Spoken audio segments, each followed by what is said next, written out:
علامہ اقبال کا مقبرہ تو لاہور میں ہے۔ روزانہ ہزاروں افراد شاعر مشرق کی قبر پر حاضری دیتے ہیں، آپ بھی گئے ہوں گے۔ مگر کیا آپ جانتے ہیں علامہ اقبال کا دوسرا مقبرہ ایک اور اسلامی ملک میں بھی موجود ہے؟ جی ہاں، علامہ اقبال کی 2 قبریں ہیں۔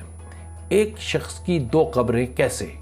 معاملہ تو حیران کن ہے، مگر یہ ہے حقیقت۔ ہم آپ کو بتائیں گے کہ علامہ اقبال کی دوسری قبر کہاں واقع ہے اور کیوں۔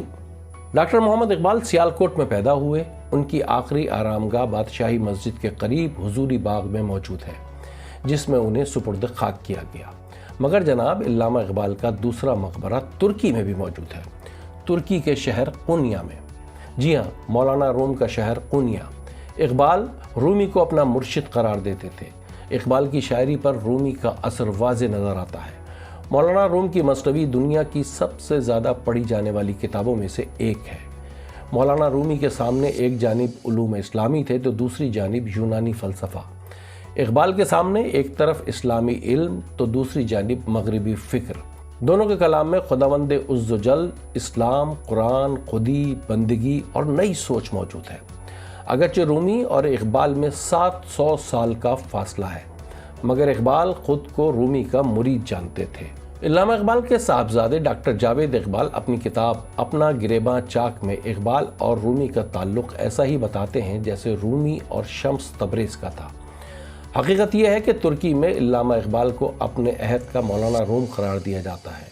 قبر کے کتبے پر لکھا ہوا ہے، یہ ڈاکٹر محمد اقبال کی علامتی قبر ہے، جو مولانا رومی کے حقیقی عقیدت مند شاگرد تھے۔ 2019 میں جب عمران خان وزیر اعظم تھے تو انہوں نے قونیا میں مولانا روم اور علامہ اقبال کے مقابر پر حاضری دی تھی۔ علامہ اقبال کے پوتے ولید اقبال بھی ان کے ساتھ تھے۔ علامہ اقبال کا انتقال 21 اپریل 1938 لاہور میں ہوا۔ حضوری باغ میں سپرد خاک کیا گیا۔ قیام پاکستان کے بعد 1951 میں یہ سرخ اینٹوں والا مزار بنایا گیا، جو آج ہمارے آپ کے سامنے ہے، جبکہ قونیا میں ڈاکٹر محمد اقبال کا علامتی مزار 1965 میں تعمیر کیا گیا۔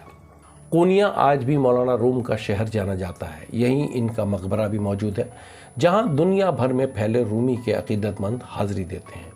اسی مقبرے کے احاطے میں مولانا رومی کے شاگردوں کی قبریں ہیں، انہی میں سے ایک قبر علامہ اقبال کی ہے۔ اگرچہ علامہ اقبال کا جسد خاکی تو لاہور کی قبر میں ہے، مگر قونیا میں ان کی علامتی قبر بنائی گئی ہے۔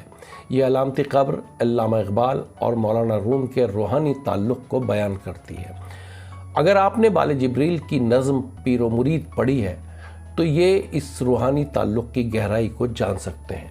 اس نظم میں اقبال نے مولانا رومی کو پیر اور خود کو مرید ہندی قرار دیا ہے۔ چلے بال جبریل کی یہ نظم کے کچھ شعر آپ کے سامنے رکھتے ہیں۔ ہم خوگرے محسوس ہیں ساحل کے خریدار، ایک بحر پرآشوب و پراسرار ہے رومی۔ تو بھی اسی قافلہ شوق میں اقبال، جس قافلہ شوق کا سالار ہے رومی۔ اس عصر کو بھی اس نے دیا ہے کوئی پیغام، کہتے ہیں چراغے رہے احرار ہے رومی۔